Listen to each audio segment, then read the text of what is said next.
We often think of gambling addiction in the smell of stale cigarettes, the flashing lights of a slot machine, or the felt tables of Las Vegas. We imagine a desperate man in a cheap suit. But in the modern world, the most dangerous casino doesn't have a front door. It lives in your pocket. It glows in the dark on your nightstand. And for people like Mike, it doesn't look like gambling at all. It looks like intelligence. It looks like the future. This is the story of Mike, a 32-year-old systems administrator from San Francisco, a man who dealt in logic, code, and absolutes, a man who thought he could outsmart chance. This is how he turned a miracle into a tragedy, and how a plush teddy bear became the heaviest object in the world. Mike was the kind of guy who read the instruction manual before opening the box. He was safe. He was reliable. In the chaotic, expensive world of the Bay Area, Mike was the anchor for his wife, Sarah, and their 4-year-old daughter, Lily. They lived in a modest 2-bedroom apartment in Daly City, navigating the high cost of living with careful budgeting and spreadsheets. Mike didn't drink, didn't smoke, and certainly didn't play poker. He viewed the lottery as a tax on people who can't do math. But life has a way of throwing errors that no code can patch. In late 2019, Lily started getting bruises, not just the normal bumps from the playground, but deep purple welts that wouldn't heal. Then came the nosebleeds. After a week of tests at the hospital, the doctor sat them down in a room that smelled of antiseptic and bad news. Rare blood disorder, manageable but aggressive. The treatment required a specialized experimental therapy that their insurance deemed elective and non-essential. The cost out of pocket? $180,000 for the first round. Mike looked at their savings account. $12,400. He looked at the credit limits. Maybe another $20,000. He looked at Sarah, whose eyes were red and swollen, holding Lily's hand as if gravity was trying to pull the child away from them. For the first time in his life, Mike's logic failed him. He couldn't spreadsheet his way out of this. He felt a primal failure. A father is supposed to protect. A father is supposed to provide. And he was helpless. Desperation breeds susceptibility. Mike began spending his nights not sleeping, but scouring the internet for financial miracles. He ignored the scams and the schemes. He was too smart for that. Then, he found the crypto forums. It wasn't the mainstream Bitcoin talk. It was the Digin threads, high-risk, high-reward trading of altcoins and meme tokens. He read stories of college kids turning $500 into $100,000 overnight. He saw screenshots of portfolios that looked like phone numbers. Crucially, it appealed to his ego. It involved charts, technical analysis, and liquidity pools. It didn't feel like roulette. It felt like engineering. If I just analyze the patterns, Mike told himself, I can predict the outcome. He started small. He took $1,000 from their savings, telling Sarah it was for a car repair, and put it into a coin called Velociraptor. 2 days later, it was worth $1,800. Mike felt a rush he had never experienced in his life. It wasn't just the money, it was the validation. I was right. I am smarter than the system. He withdrew the initial $1,000 to keep his conscience clean and played with the house money. He turned that $800 into $3,000, then $3,000 into $6,000. The hospital bills were mounting. The initial consultations alone were draining their checking account. Sarah was taking extra shifts at the bakery, coming home with flour in her hair and exhaustion in her bones. She would weep softly in the shower so Lily wouldn't hear. Mike watched this and made a decision. He wasn't gambling, he was saving them. He took the remaining $11,000 of their life savings. All of it. It was a Tuesday night in November. Mike had found a new token launching on a decentralized exchange. It was called Ether. The buzz was insane. The numbers looked solid. He sat in the dark of his home office, the blue light of 3 monitors illuminating his face. At 2 a.m. he clicked swap. He went all in, $17,000. He watched the chart. It dipped. His stomach dropped. Oh God, what have I done? Then, a green candle. Then another. Then, a vertical line that defied gravity. The price doubled in 10 minutes. It went up 10 times in an hour. Mike sat frozen, sweat dripping down his back. He refreshed the page. Balance, $170,000. He was almost at the goal. He could pay for the treatment. He should sell. His finger hovered over the mouse, but the chat room was screaming to hold. If I sell now, he thought, I cover the bills. But if I wait, I can buy us a house. I can retire Sarah. I can be the hero. He went to the kitchen, drank a glass of water, and went back to the screen. Balance, $350,000. By 7 a.m., when the sun hit the fog over the bay, the portfolio hit its peak. $580,000. He had done it. He had turned $17,000 into over $500,000 in 6 hours. Mike walked into the bedroom. Sarah was waking up. He sat on the edge of the bed, tears streaming down his face. Mike, what's wrong? Is it Lily? She asked, panicked. No, he choked out, pulling up the app on his phone. It's over, Sarah.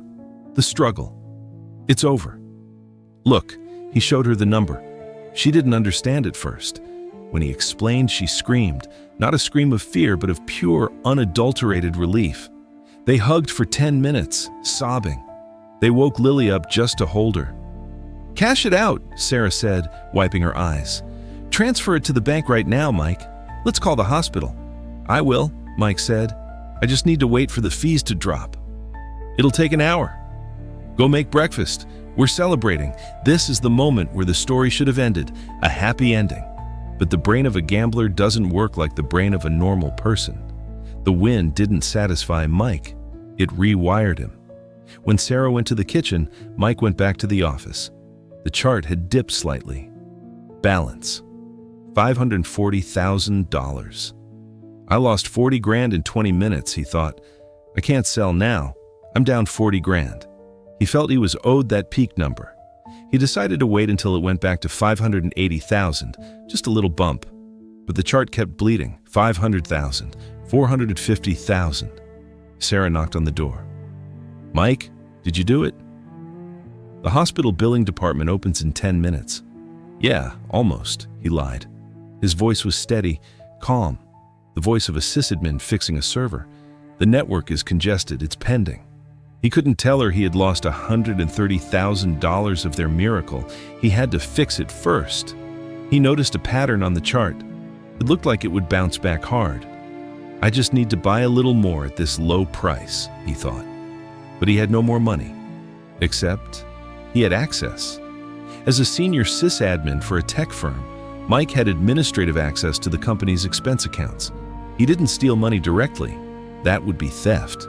Instead, he spun up unauthorized servers to mine crypto, and he used a company credit card to buy coins, telling himself it was a temporary loan that he would pay back in 2 hours when the market rebounded. He pumped $50,000 of company money into Ether. The price spiked. Balance, $520,000. Almost there. Just a little more.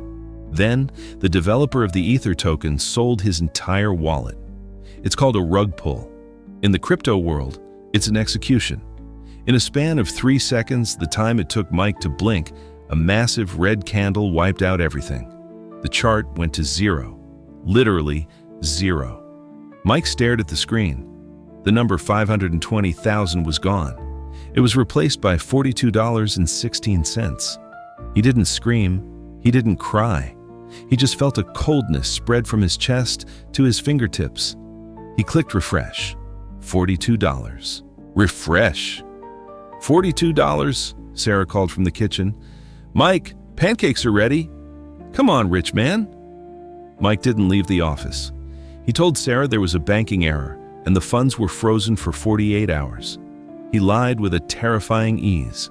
The man who valued honesty above all else was now dead. In his place was a creature surviving on adrenaline and fear. He had lost the family savings of $17,000. He had lost the miracle of $580,000. He had embezzled company funds of $50,000 and lost that too. He had 48 hours before his company audited the accounts and realized the theft. He would go to jail.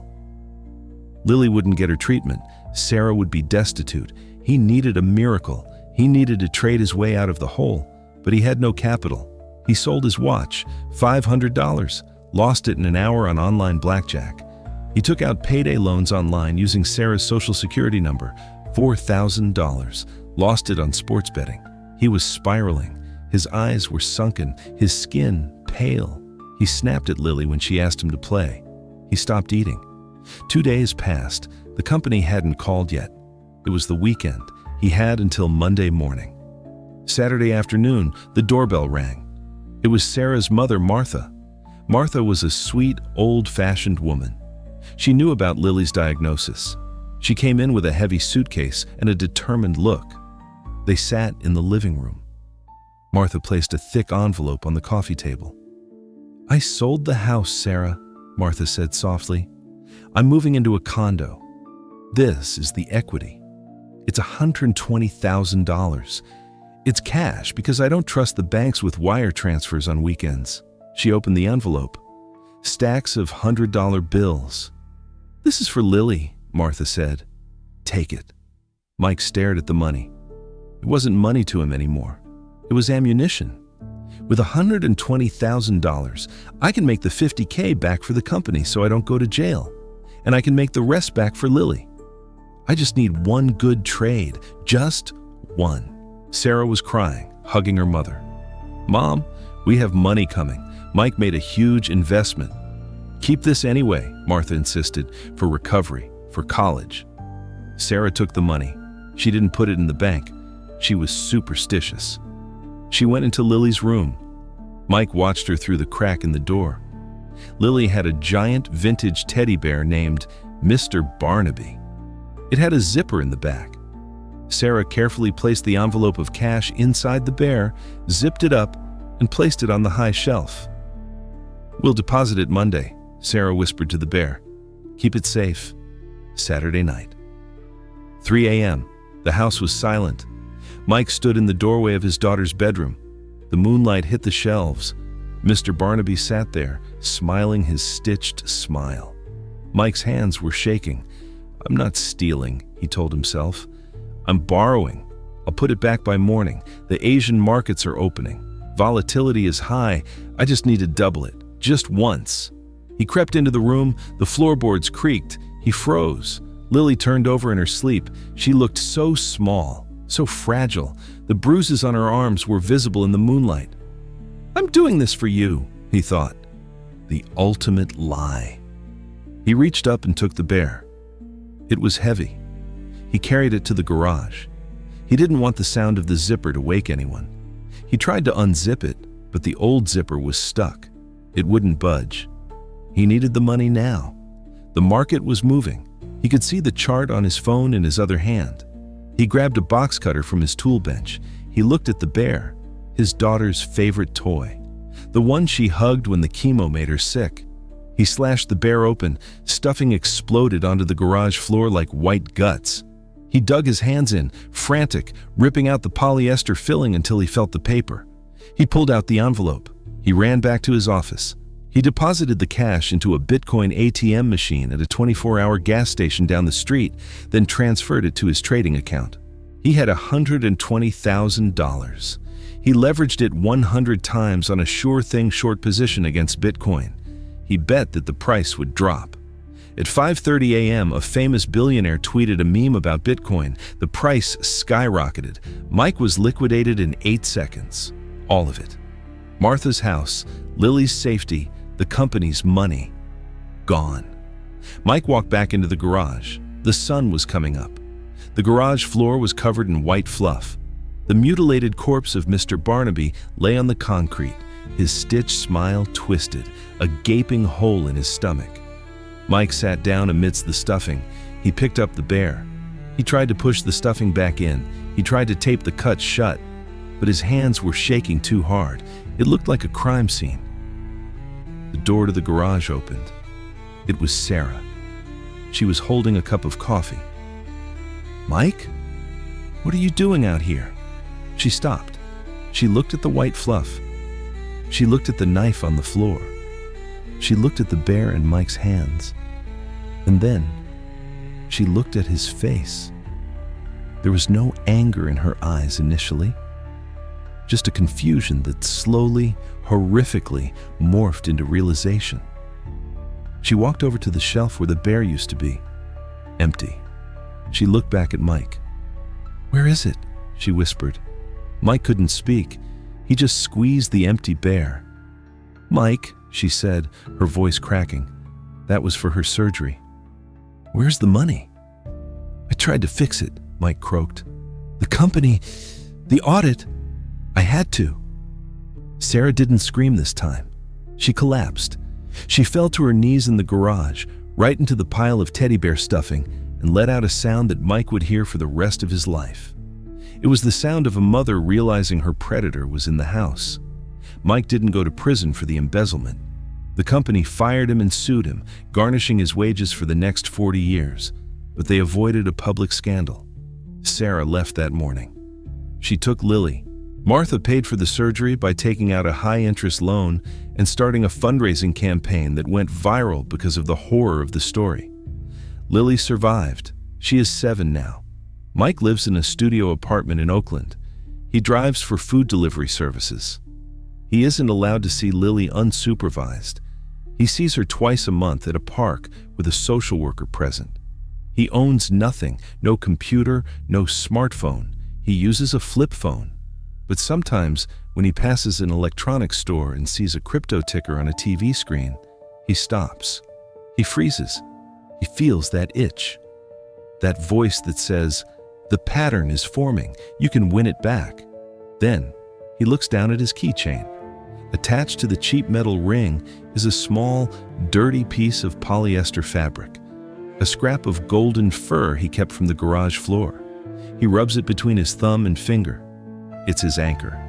It reminds him that he didn't just lose money. He traded his soul for a green candle, and the market took both.